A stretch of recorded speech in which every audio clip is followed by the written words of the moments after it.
الحمد لله وكفى وسلام على عباده الذين اصطفى أما بعد فأعوذ بالله من الشيطان الرجيم بسم الله الرحمن الرحيم من عمل صالحا من ذكر أو أنثى وهو مؤمن فلنحيينه حياة طيبة ولنجزينهم أجرهم بأحسن ما كانوا يعملون صدق الله مولانا العظيم وقال رسول الله صلى الله تعالى عليه وسلم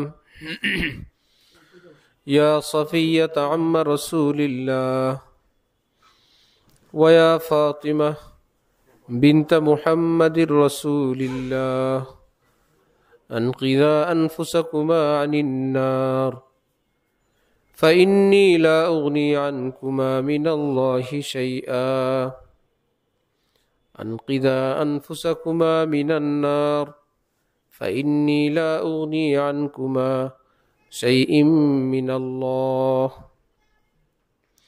وقال رسول الله صلى الله تعالى عليه وسلم الحلال بين والحرام بين وبينهما مشتبهات وقال رسول الله صلى الله تعالى عليه وسلم إن الله يحب أن يرى أثر نعمته على عبده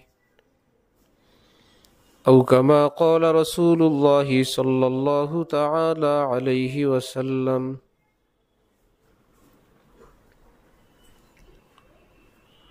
আমি আল্লাহ পাক রব্বুল আলামিনের পবিত্র কালামের অংশবিশেষ তিলাওয়াত করলাম এবং হযরত রাসূল করিম সাল্লাল্লাহু আলাইহি ওয়াসাল্লামের দুইখানা হাদিস শরীফ পাঠ করলাম। আল্লাহ পাক কোরআন শরীফ এবং হাদিস শরীফের পরিপূর্ণ হেদায়েত আমাদের সকলকে নসিব ফরমান। কোরআনে পাক এবং হাদিসে পাকের সহি বুঝ, সহি ইলম আল্লাহ পাক আমাদের সকলকে দান করেন। আমাদের জীবনের সমস্ত গুনাহ মাফ করে দেন। আমাদের মা বাবা, আপনজন, প্রিয়জন সকল মুসলমানের গুনাহ মাফ করে দেন।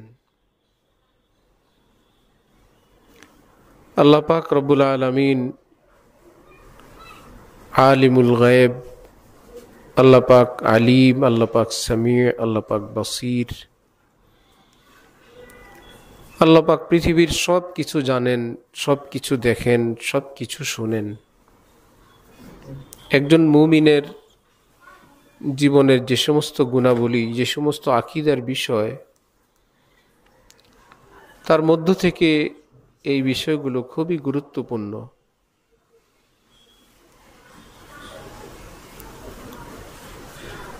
মুমিন যখন এই চিন্তা, এই ধারণা লালন করে, আমার আল্লাহ আমাকে সর্বত্র দেখেন, আমার সব কিছু জানেন, সব কিছু তিনি শুনেন, পৃথিবীর মানুষকে আড়াল আবডাল করা যায়, ধোঁকা দেওয়া যায়, কথা না বলে তার থেকে লুকানো যায়। আল্লাহ পাক তো আলিমুম বিযাতিস সুদূর, আল্লাহ পাক অন্তর্যামী, তিনি অন্তরের কথাও জানেন।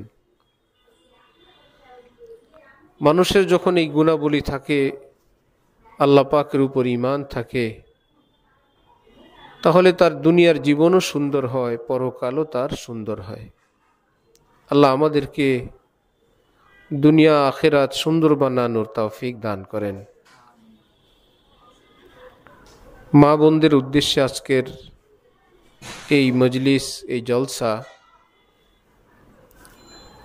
আমাদের পাশের রুমে যারা আছেন, বিশেষ করে যারা অডিওতে দেশের বিদেশের বিভিন্ন স্থান থেকে আমাদের সঙ্গে আজকে অংশগ্রহণ করলেন।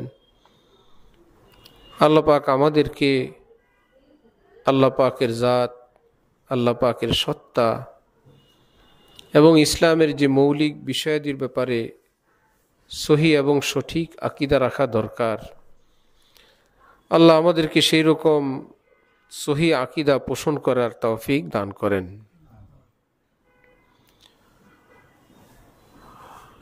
হযরত হাকিমুল উম্মত মুজাদ্দিদুল মিল্লাত মাওলানা আশরাফ আলী থানভী নব্বরাল্লাহু মারকাদাহু বলতেন,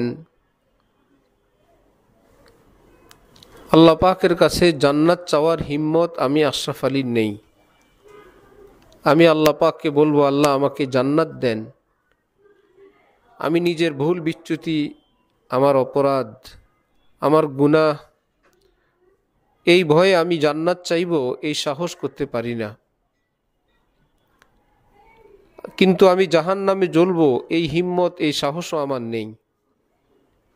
এই জন্য আমি আল্লাহর কাছে ফরিয়াদ করি, আল্লাহ আশরাফ আলীকে জাহান্নাম থেকে মুক্তি দিয়ে জান্নাতের বাইরে জান্নাতীদের জুতার উপরেও যদি জায়গা দিয়ে দেন, আশরাফ আলী কামিয়াব। হযরত থানভী বলতেন, মানুষ এই পৃথিবীতে থাকে, পরস্পর সুসম্পর্ক থাকে, মহব্বত থাকে, ঐক্যমত থাকে। এর মধ্যে হতে যারা রাষ্ট্রীয় আছেন, আন্তর্জাতিক আছেন, সমাজের আছেন, পরিবারের আছেন, হযরত বলেন যে পরস্পর সুসম্পর্ক এবং ঐক্যমত থাকার ভিত্তি হইল বিনয়, তাওয়াজু। যখন পরস্পর বিনয়ী হয়, এই উভয়ের মধ্যে সুসম্পর্ক থাকে।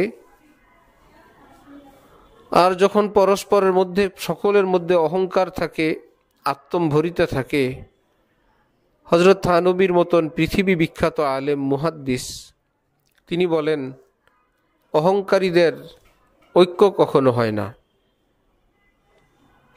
রাষ্ট্র রাষ্ট্রের কাজ করবে, সমাজ সমাজের কাজ করবে। আমাদের হাতে তো এত বড় দায়িত্ব নেই। আমরা যেখানে আছি, যে যেখানে আছি, পরিবারে আছি, কর্মস্থলে আছি, বিশেষ করে আমরা আমাদের ঘরে আছি,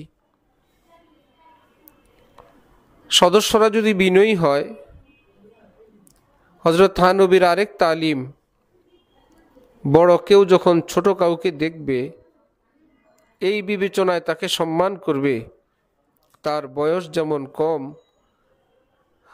ঠিক তার ভুল বিচ্যুতি, গুনাহ এবং পাপাচারের বয়সও কম। আমার বয়স যেহেতু বেশি, আল্লাহ পাকের অবাধ্যতা, নাফরমানির বয়সও আমার বেশি।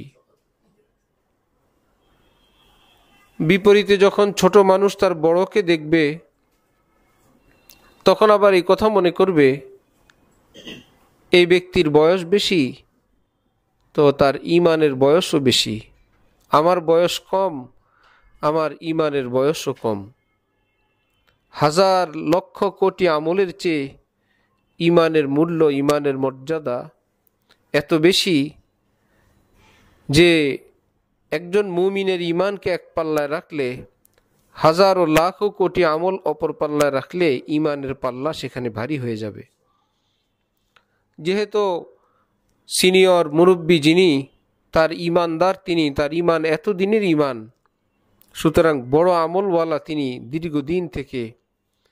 যদি কিছু ছোটোখাটো আমল আমি করিও, আমার বয়স তো কম, আমার ঈমানের বয়সও কম, সুতরাং আমি ছোট, তিনি বড়। যদিও তার বাহ্যিক কোনো আমলের ত্রুটিও থাকে, কমতিও থাকে। এই যদি হয় আমাদের ঘরের কথা, এই যদি হয় আমাদের স্বামী স্ত্রীর কথা, এই যদি হয় পিতা এবং সন্তানের কথা, মালিক এবং কর্মচারীর কথা, তাহলে অপরের প্রতি এই শ্রদ্ধাশীলতা, এই অনুভূতির কারণে তাহলে সম্পর্কটা কত সুন্দর থাকবে। আবার হযরত থানভীর খলিফা হযরত শাহ আবরারুল হক সাহেব রহমতুল্লাহ আলাই তিনি বলেন, প্রয়োজনে শাসনও তো করতে হয় ছোটদেরকে। যদি এত শ্রদ্ধা এবং সম্মানের দৃষ্টিতেই দেখে, শাসন করবে কিভাবে? হযরত বলতেন এর জন্য পদ্ধতি হলো, রাজার ছেলে যদি অপরাধ করে, রাজা যদি জল্লাদকে আদেশ করেন আমার ছেলেকে 10টা বেত্রাঘাত করো, ওই জল্লাদ বেচারা রাজপুত্রকে একদিকে বেত্রাঘাত করবে রাজার আদেশ, ঠিক পাশাপাশি এই কথাও অন্তরে রাখবে যাকে আমি আঘাত করি তার মর্যাদা আমার চাইতে বেশি, তার সম্মান বেশি, রাজার আদেশের কারণে আমি তাকে কিছু একটা শাসন করি। ঠিক দেশের প্রেসিডেন্ট যখন অসুস্থ হয়, একই দেশের ডাক্তার চিকিৎসা করেন, অপারেশন করেন, অবশ করেন, বেহুশ করেন, কাটেন,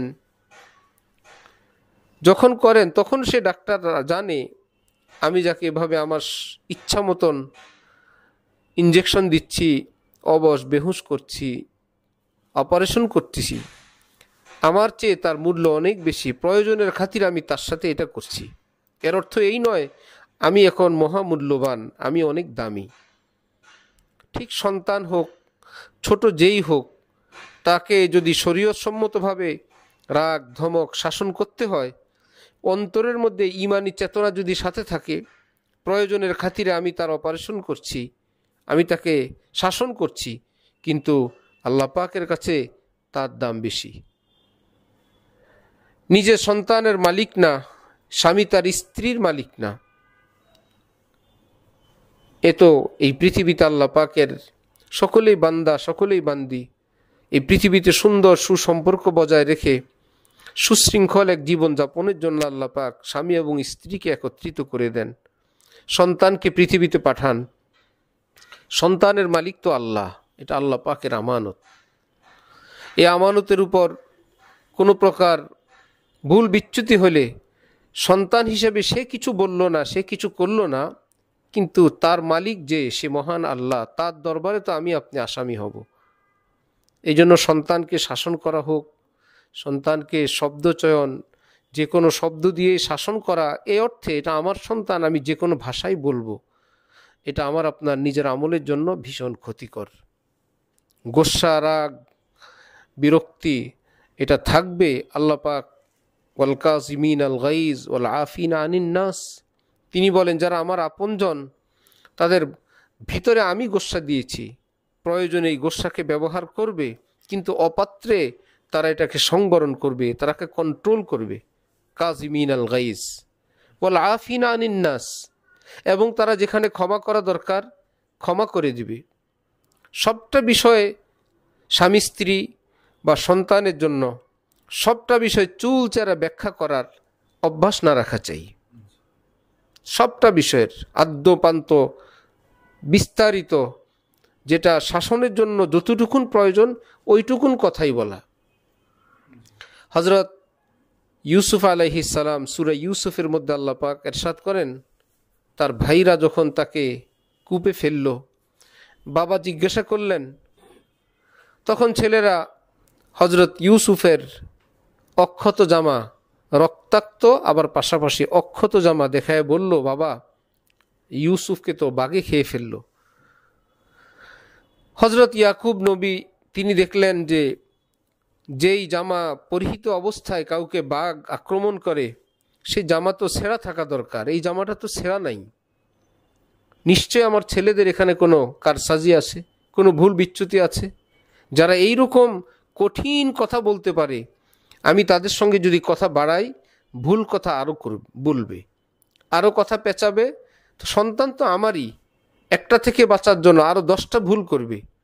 তিনি শান্ত হইলেন, চুপ হয়ে গেলেন, বললেন ওয়াল্লাহুল মুস্তাআনু আলা মা তাসিফুন, তোমরা যা বলছো আমি আমার আল্লাহর কাছেই নালিশ দিলাম, আল্লাহর কাছে আমি সাহায্য প্রার্থনা করি। ইন্নামা আশকু বাসি ওয়া হুজনি ইলাল্লাহ, আমার সব অভিযোগ, আমার সব মনের বেদনা আমি আল্লাহ পাকের কাছে বলবো। তোমরা যে কথা বলছো এই বিষয়ে আমি আল্লাহর কাছে সাহায্য চাই, কারণ সন্তান তো নিজের, যতটুকুন ভুল করলো আরও যেন তারা আসামি না হয়। এই গল্প অনেক লম্বা। সর্বশেষ যখন হজরত ইউসুফ আলাইহিস সালামের ভাইয়েরা অপারেশন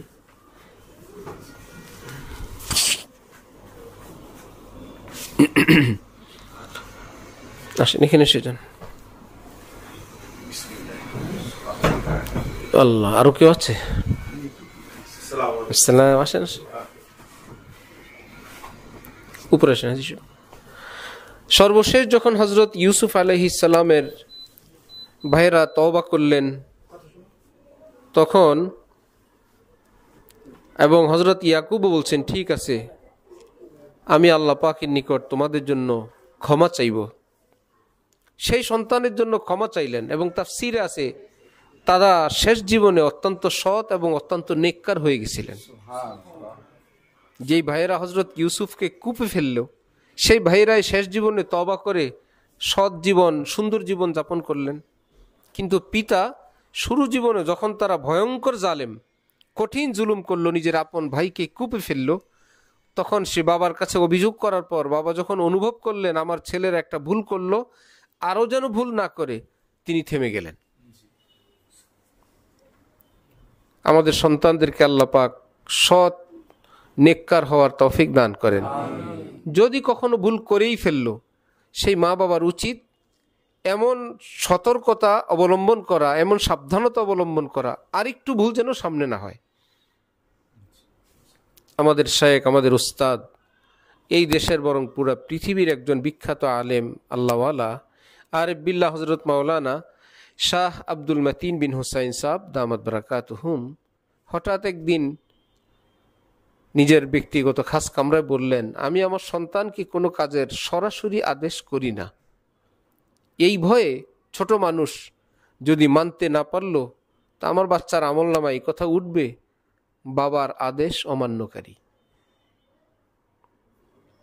তা আমি খুব সতর্কভাবে ডান বাম থেকে আশপাশ থেকে কথা বলি, আদেশ শব্দটা ব্যবহার না করে আদেশ সূচক শব্দ ব্যবহার করি না, যাতে ফেরেশতা এই কথা লিখতে না পারে বাবা আদেশ করলেন, এখন সন্তানের কাজ সেটা পালন করা, পালন করলে ওকে, না করলে নাফরমান। হজরত বলেন আমি আদেশই করি না, যার জন্য নাফরমানের খাতায় আমার সন্তানের নাম ওঠার কোনো ব্যবস্থা নেই। যে বাবার আদেশ অমান্যকারী, আদেশই নাই সেখানে। তো নিজের সন্তানকে সুরক্ষার জন্য বাবার কত বড় প্ল্যান, কত বড় ফিকির। আওলাদুনা আকবাদুনা, আমাদের সন্তান তো আমাদের কলিজা, আমাদের প্রাণের চেয়েও তারা আমাদের আদুরে। সুতরাং আমি শাসন করব, আমি কথা বলবো যেটা তার জন্য উপকার হয়। ইন্নাল লুৎফা ইয়াতি বিমা লা ইয়াতি বিহিল উনফ, হাদিসে পাকে আছে যে নম্রতার দ্বারা, আদর আপ্যায়নের দ্বারা, সুমিষ্ট ভাষার দ্বারা এমন সব কাজ আদায় করে নেওয়া যায় যেটা কঠোরতার দ্বারা, শক্ত ভাষার দ্বারা আদায় করে নেওয়া যায় না। সন্তান হোক, স্ত্রী হোক, স্ত্রীর জন্য স্বামী হোক, একই হেদায়েত আমাদের সকলের জন্যই। আজকে আমাদের এই বদমেজাজ এর কারণে ঘরে ঘরে, পরিবারে, সমাজে, রাষ্ট্রে, এমনকি আন্তর্জাতিকভাবে এই শুধু এক বদমেজাজ এবং রাগ, দুর্ব্যবহার, ভাষা শব্দ চয়নে ভুল, ঝগড়া এবং যুদ্ধ হচ্ছে। কঠিন যুদ্ধের পরিস্থিতি, একটা শব্দ সরি ভুল হয়ে গেছে, একটা যুদ্ধ বন্ধ হয়ে যাচ্ছে শুধু একটা সরি বলার কারণে। সেই সরি তো ঘরে হইতে পারে, সেই সরি সন্তান তার মাতা পিতার কাছে হইতে পারে, স্ত্রীর কাছে হইতে পারে, স্বামীর কাছে হইতে পারে। ভুল তো আমাদের হয়। একটা সরি বললে যদি সেটা এখানেই থেমে গেল, বিতর্ক করে যদি এই কঠিন কোনো পরিস্থিতির সম্মুখীন হলাম, রাগ করে গোসা করে সন্তানকে আনকন্ট্রোলভাবে শাস্তি দিলাম, একটু পরে লজ্জিত হলাম, রাগ করে গোসা করে স্বামী স্ত্রী একে অপরকে যা ইচ্ছা তাই বললাম, এটা তো আমার আমলনামায় উঠল, এটা তো মুছা যাবে না। পরস্পর সুসম্পর্ক বহাল হয়ে গেল, কিন্তু আমলনামা যেটা লেখা হয়ে গেল সেটা তো লেখা হয়েই গেল। এই জন্য সতর্ক থাকা এটা মুমিনের কাজ, এটা মুমিনার কাজ। যে আমার আল্লাহ আমাকে দেখেন, বদ্ধ কামরায় আমার আল্লাহ আমাকে, আমার সব কিছু শুনেন, সব কিছু দেখেন। আর শুরুতেই বলছি, যখন এই অনুভূতি থাকবে আমি ছোট, আমার ঈমান ছোট, আমার আমল ছোট, যিনি বড় তার ঈমান বড়, তার আমল বড়। আবার বড় ভাববেন ছোটকে, সে ছোট তো তার গুনাহও ছোট, গুনার বয়সও ছোট, সেই ভালো। এ বলবেন অপরজন ভালো, অপরজন বলবে না আপনি ভালো। এটা মুখে মুখে বলা জরুরি না এবং বলতেও নাই, অন্তরে অনুভূতি রাখা।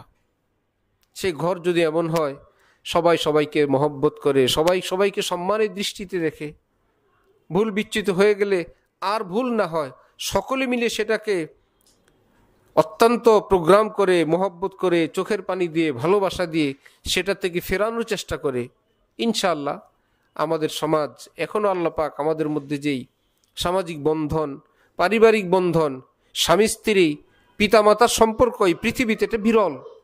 বহু দেশ আছে এর চাইতে অনেক ব্যতিক্রম, যেটা শুনলেও আমরা অবাক হই। আমরা তাজ্জুব করি যে স্বামী স্ত্রীও এমন হয়, পিতামাতাও এমন হয়, সন্তান মাতা পিতার সাথেও এমন হয়। হ্যাঁ, আমরা ভাবতেও পারি না এর চেয়ে আরও নিকৃষ্ট পরিবেশে পৃথিবীতে আছে। তো দেখেন যেই দেশে মা বাবা তার সন্তানকে ছোটবেলায় লালন পালন করে না,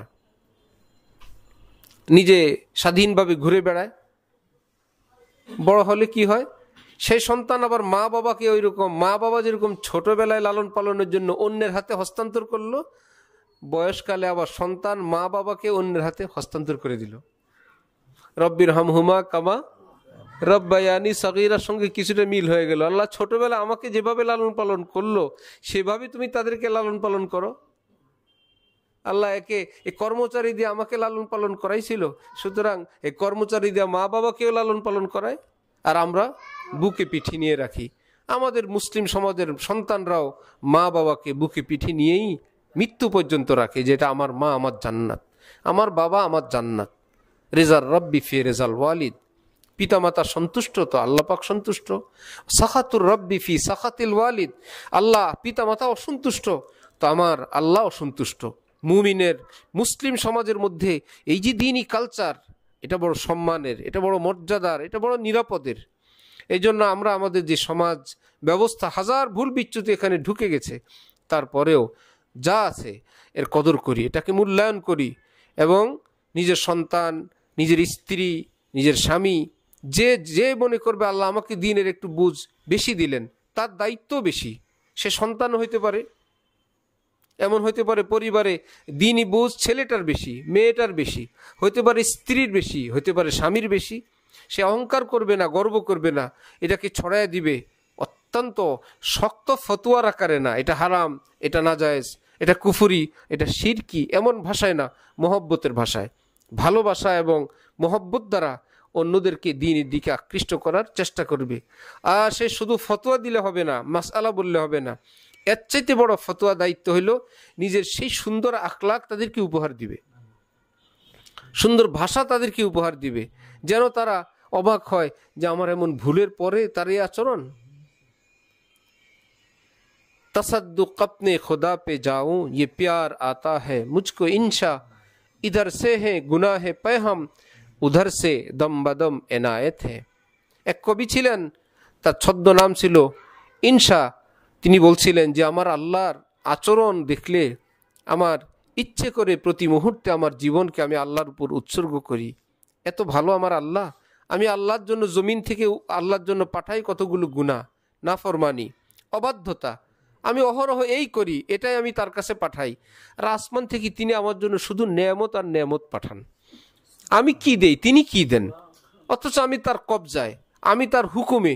চাইলে তিনি আমাকে যে কোনো জায়গায় ব্রেক দিয়ে দিতে পারেন, আমার কালো চোখের আলো সাপ্লাই বন্ধ করতে পারেন, আমার মেমোরি লস করে আমার পৃথিবীর সব কিছু অচেনা করে দিতে পারেন। আমি চোখ দিয়ে দেখি ঠিক, কিন্তু আমি স্থির করে বলতে পারি না এটা কে। মুহূর্তেই তিনি পারেন। আমার ঘরের বাসার রাস্তাটা তিনি ভুলে দিতে পারেন, আমি বের হবার পর আমার ঘরের রাস্তাটার মনে নাই। এই যে মনে থাকাটা, এটা কি পৃথিবীর রাজা বাদশাহ না আল্লাহর? তিনিই তো মনে করায় দেন, আমরা ঘুরে ফিরে আবার নিজের ঘরে ফিরে আসি। হাঁস মুরগিদেরকে চিনায় দেন, সে তার খোপে চলে আসে। মৌমাছিকে তিনি পথ চিনায় দেন, মৌমাছি তার পথে পথে নিজের চাকে আবার চলে আসে। এটা যদি আল্লাহ আমার আপনার ব্রেন থেকে অফ করে দেন, এইটুকুন বাতাস, এইটুকুন পানি, এইটুকুন স্কিন, এই ভিতরের হার্ট, কোনো মোটর নাই, ইঞ্জিন নাই, চলছে রক্ত দৌড়, আবার রক্তের মধ্যে হালকা এই কুসুম কুসুম গরম ভাব আমাদের সুস্থ থাকার জন্য সেটা তিনি দিয়ে রাখছেন খাদ্য খাবারে এই কুদরতি মেশিন দিয়ে। এই জন্য আল্লাহ পাকের হাতে আমি আপনি এতটা ন্যস্ত, এখানে গর্ব, এখানে অহংকার, না টাকার, না পয়সার, না রূপের, না সৌন্দর্যের, না ক্ষমতার, সব কিছুই তার ভীষণ অপছন্দের। আল কিবরিয়া উরিদাই ওয়াল আজামাতু ইজারি, আল্লাহ পাক বলেন বড়ত্ব এটা আমার চাদর, মর্যাদা এটা আমার পরনের কাপড়। আল্লাহ পাক তো চাদরও নাই কাপড়ও নাই, এক্সাম্পল দিয়ে উদাহরণ দিয়ে আমাদেরকে বুঝান যে তোমার গায়ের চাদর নিয়ে যদি কেউ টান দেয়, তোমার পরনের কাপড় যদি টান দেয়, তুমি কতটা ক্ষুব্ধ হবে। সেটা যদি রাজার গায়ের কাপড় হয়, প্রভাবশালী কোনো রাজা বাদশার গায়ের কাপড়, পরনের কাপড় যদি টান দেয়, তাহলে শাস্তিটা তার কেমন। সুতরাং আমি এটাকে ঘোষণা দিলাম আমার চাদর আমার কাপড়। কাউকে যদি দেখি সে অহংকার করে, আমি বলবো, আমি বিবেচনা করবো, আল্লাহ পাক বলেন সে আমার চাদর নিয়ে টান দিল,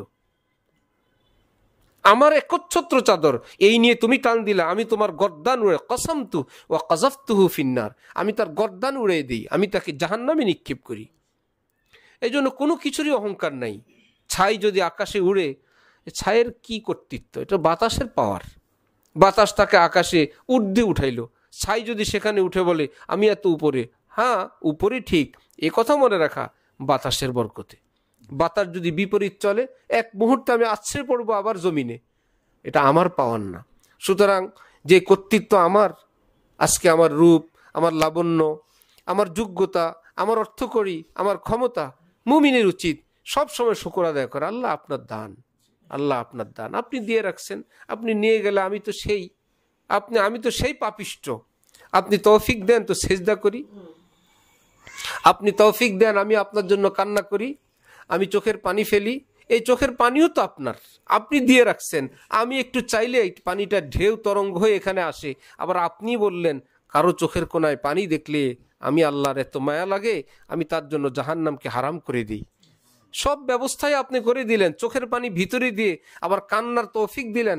আল্লাহ কান্না করা এটাও আপনার দান, চোখের পানি আসা এটাও আপনার দান, সবই আপনি দিলেন। আবার আপনি পুরস্কার ঘোষণা দিলেন। আল্লাহ আপনি কত মহান, আল্লাহ আপনি দিয়ে রাখলেন সব। কোনো বাচ্চাকে যদি আমি টাকা দিলাম, আমি দিয়ে বললাম সেখান থেকে 1 টাকা দাও, বাবা তোমাকে কোটি টাকা দিব, আহা বাচ্চা তো অবাক, আমার হাতে 10 টাকা এটাও বাবার, এখান থেকে 1 টাকা বাবাকে দিলে বাবা আমাকে কোটি টাকা দিবেন, কেমন বাবা? চোখের পানি নিজেই দিলেন, চোখ তিনিই দিলেন, কান্নার তৌফিক তিনিই দিলেন। বললেন আমার জন্য যদি অল্প কান্না করো, তোমাকে আমি 1 কোটি না, আমি তোমাকে 10 দুনিয়ার সমান একটা জান্নাত দিয়ে দিব। তিনি দিয়ে আবার এটাকে আবার বড় বানানোর প্রসেস করলেন। এই জন্য আমাদের কোনো কিছুই এমন নাই। এই অনুভূতিও যদি থাকে, এটার আরবি ভাষা হইল নবীজির হাদিসে পাকে, লা হাওলা ওয়ালা কুওয়াতা ইল্লা বিল্লাহিল আলিয়্যিল আযীম। আয় আল্লাহ, কোনো বন্দিগি করার ক্ষমতা আমার নাই, আয় আল্লাহ গুনাহ থেকে বেঁচে থাকার যোগ্যতাও আমার নাই, ইল্লা বিল্লাহ। হ্যাঁ আপনি যদি দেন আমি গুনাহ থেকেও বাঁচতে পারবো, আপনি যদি তৌফিক দেন আমি আপনাকেও ডাকতে পারবো। সুতরাং যদি একটু ডাকি, তখন বলে আমার আল্লাহ আমাকে ডাকতে দিছেন।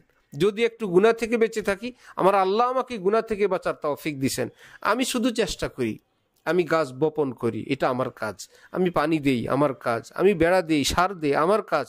গাছটাকে বড় করার ফল দেওয়া কি আমার কাজ না আল্লাহর কাজ? আল্লাহর কাজ। আমি আমার টুকুন করি, আল্লাহ সবটা করেন, আল্লাহই সব করেন। আমাদের কি তিনি পুরস্কৃত করার জন্য দায়িত্ব দিয়ে তৌফিক দিয়ে রাখছেন, শুধু দায়িত্ব দেন নাই, শক্তি সক্ষমতা তৌফিক তিনিই দিয়ে রাখছেন। যে মসজিদে যাবা, মসজিদে যাওয়ার পাটা কি আমাদের না আল্লাহর? মসজিদের পথটা চিনানোর ক্ষমতা কি আমাদের না আল্লাহর? সব তিনি দিয়ে বললেন যাবা মসজিদে, গেলে অনেক বড় পুরস্কার দিব। যে কেউ মসজিদে গেল, আল্লাহর দেয়া জমিন, আল্লাহর দেওয়া তৌফিক, আল্লাহর দেওয়া হাত পা সবই আল্লাহ। তিনি বললেন রাখো কদম কদম, তোমাকে আমি বড় পুরস্কার দিব। তুমি মন্দিরে যাও নাই, মসজিদে গেলা, বড় পুরস্কার দিব। সুবহান। সব ব্যবস্থা করে আবার দেওয়ার ব্যবস্থা করলেন। এই জন্য অহংকার না করা, গর্ব না করা। হ্যাঁ আমাকে আল্লাহ বয়স বেশি দিছেন, এ বয়স কম, এটা অহংকার না। আমার বয়স 30, তার বয়স 25, এটা অহংকার না। অহংকার কি? যেহেতু আমি বড়, সুতরাং আমি সম্মান মর্যাদায় সব দিক থেকে আমি বেশি, এটা অহংকার। আমি ক্লাস 5-এ পড়ি আর সে 4-এ পড়ে, এটা অহংকার না। যেহেতু আমি 5-এ পড়ি, আমি বড়, আমি সম্মান এবং মর্যাদার অধিকারী, এটা অহংকার। হ্যাঁ আমি 4-এ পড়ি, আমি আছি উপরে। মহিউসুন্নাহ আবরারুল হক সাহেব বলতেন, উপরে থাকলে কেউ বড় হয় না, সাগরের কচুরি পানাও উপরে থাকে, সব উপরে ভাসতে থাকে, মণিমুক্তারা নিচে থাকে। এই জন্য কি মণিমুক্তার দাম কম? উপরে আছে কচুরি পানা, এই বললে কি দাম বেশি? উপরে থাকলে একটু ঊর্ধ্বে উঠলেই কিছু হয় না। উপরের তলায়ও নাফরমান থাকতে পারে, জাহান্নামী থাকতে পারে, নিচতলায় জান্নাতিও থাকতে পারে। বাড়িওয়ালা জাহান্নামী হতে পারে, বাড়ির দারোয়ানও জান্নাতি হতে পারে। সুতরাং বাড়িওয়ালা হয়ে অহংকার না, আমি বাড়িওয়ালা, আমি দুনিয়ায় যেমন আখেরাতেও তেমন না, বিবেচনাটা ভিন্ন হইতে পারে। আমি জাহান্নামে আটকা পড়বো, আমার দারোয়ান বেচারা চলে যাবে জান্নাতে। সুতরাং আমার কর্মচারী হিসেবে আমি তার বস, সে আমার কর্মচারী, এইটুকুন অনুভব করতে কোনো সমস্যা নাই। কিন্তু মনে মনে এই অনুভব, সুতরাং আমি সব দিক থেকে বড়, সে সব দিক থেকে ছোট, এটা অনুভব করা যাবে না। তাকে সালাম দেওয়া যাবে এবং দেওয়া চাই। বাসায় কাজের জন্য, সহযোগিতার জন্য মা বোনদের যারা আসেন বা থাকেন, তাদেরকে সালাম দেওয়া চাই। এমন না যে তাকে সালাম দিলে আমার মান সম্মান যাবে, বরং আমি লাভবান হব, আমি বেশি পাবো। তো সে মা বোনরা যদি তাকে সালাম দেন, তাহলে ওই মা বোন যিনি সহযোগিতা করেন ঘরে কিংবা বাহির থেকে আসেন, একজন বাড়িওয়ালি যদি তাকে সালাম দেন, কিংবা সে এসে যদি সালাম দেয় আসসালামু আলাইকুম রহমতুল্লাহ, তাহলে কি এটা রহমত দিয়ে আরম্ভ হইল না কাজটা? কত রহমতপূর্ণ সম্পর্ক। একজন কর্মচারী, তাকে যদি বস, দারোয়ান, বাড়িওয়ালা, তিনি সালাম দিলেন আসসালামু আলাইকুম রহমতুল্লাহ, আল্লাহ তার কলিজাটা কত বড় হয়ে গেল, অনেক বড় হয়ে গেল, যে আমি কোথায় আছি, আমি তো দুনিয়ার জান্নাতে আছি।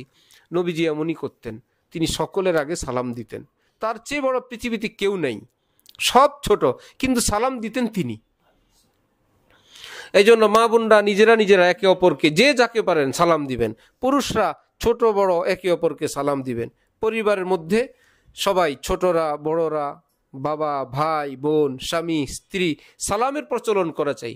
সালাম কত বড় কথা। আসসালামু আলাইকুম ওয়া রাহমাতুল্লাহি ওয়া বারাকাতুহু, যে আল্লাহ পাকের অসংখ্য অগণিত রহমত বর্ষণ হতে থাকুক তোমাদের উপর। হোক না, হইতে থাকুক। হোক মানে একবার না, এটা না, চলুক, এই যে স্টার্ট হইলো, এই চলতেই থাকুক আজীবন, অনন্তকাল পর্যন্ত তোমার উপর রহমত বর্ষণ হইতেই থাকুক। তো বাবা তার সন্তানকে 1000 কোটি টাকা দেওয়ার চেয়ে একটা সালামের দাম বেশি। কি দিলেন বাবা! ঠিক ইসলামিক শব্দগুলো আমরা 2-4 দিন আগে মনে হয় কোথাও বয়ান ছিল আমরা, যে আমাদের পরস্পর, আমরা যেটা মুসলিম পরিবার, আমাদের শব্দগুলো তো মুসলমানের মতন হওয়া চাই। কেউ কিছু উপকার করলো, আমি একটা থ্যাঙ্কস দিলাম, একটা ধন্যবাদ দিলাম, সে কি পাইলো? আমরা মুসলমান, সন্তান হোক, স্বামী হোক, স্ত্রী হোক, বললাম জাযাকাল্লাহু খাইরান, জাযাকাল্লাহু খাইরান, কমপক্ষে জাযাকাল্লাহ, জাযাকাল্লাহ, প্রথমটা জিম পরে ঝা, যা ঝা, প্রথমটা শক্ত পরেরটা একটু নরম, জাযাকাল্লাহ, জাযাকাল্লাহ, অর্থ উত্তম প্রতিদান আল্লাহ তোমাকে দান করুক। তুমি আমার এই উপকার করলা, এই খেদমত করলা, এই সেবা করলা, আমি কি করব? আল্লাহ তোমাকে উত্তম প্রতিদান দান করুক। আবার যাকে বলা হবে তার যদি মনে থাকে, সে বলল ওয়া ইয়াকা, আল্লাহ আপনাকেও দান করুক। আমি আপনার একটু তওলিয়া রুমাল দিলাম, আপনি বলেন আপনি এত বড় কিছু দিলেন, আমি আপনার জন্য দোয়া করলাম, ওয়া ইয়াকা, আল্লাহ আপনাকেও দান করুক। এটা মুসলিম একটা শব্দ শুনলে বোঝা যাবে একজন মুসলমান। চেহারা দেখলে বোঝা যায় মুসলমান, পোশাক দেখলে বোঝা যায় মুসলমান, শব্দ শুনলে বোঝা যায় মুসলমান। এক পাকিস্তানি গোয়েন্দা ভারতে ছিল 5 বছর। তো আমরা করাচিতে গেলে হযরত আল্লাহ দামাত বারাকাতুহুর সাথে, সে এসে বলল, সে ডিফেন্সের অনেক বড় কর্মকর্তা। তো যে যেই দেশে থাকে ছদ্মবেশেই থাকে, হিন্দু সে যে থাকছে সে ভারতে, সেই কালচার, সেই শব্দ, সব কিছু। একদিন ভুলবশত কোনো এক কথার ফাঁকে বলে ফেলছে ইনশাআল্লাহ, ধরা পড়ে গেছে। এ তো মুসলমান। ইনশাআল্লাহ বলা কার দায়িত্ব? এটা মুসলমান, এটা ভুলতে পারে না। 1000 চেষ্টা করেও, নিজেকে ঢাকার জন্য এত চেষ্টা করেও মুখ থেকে ফসকে বের হয়ে গেছে কি ইনশাআল্লাহ। এটা মুসলমানের শব্দ। এটা করব, এটা খাবো, এই যাব, বাড়ি করব, গাড়ি কিনবো, অমুক জায়গায় পড়বো, দেশ বিদেশে যাব, উমরা করব, হজ করব, এর সাথে একটা ইনশাআল্লাহ বলা চাই।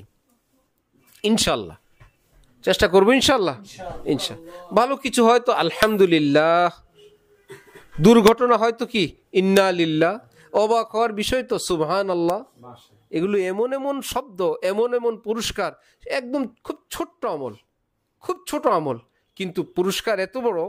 হজরত সুলাইমান আলাইহিস সালাম তখতে সুলাইমানি শাহী মসনদ দিয়ে শূন্যে উঠতে পারতেন।